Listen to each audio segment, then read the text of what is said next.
dahil kumpleto pa ang aking pamilya. Masaya ako kasi ay dahil sabay kami kumain palagi.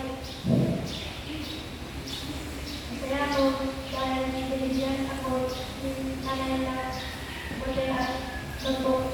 Masaya ako dahil tinuturuan ako ng aking nanay ng tamang ugali. Masaya ako dahil binigyan ako ng aking nanay ng baong ugali. Malungkot ako dahil nag-aaway minsan sila na nakakay. Malungkot ako dahil nakapagalitan ang galing sa kay. Malungkot ako dahil palagi nagawin sa kay. Malungkot ako dahil namatay na ang aking lolo. Malungkot ako dahil meron sa ang sulang.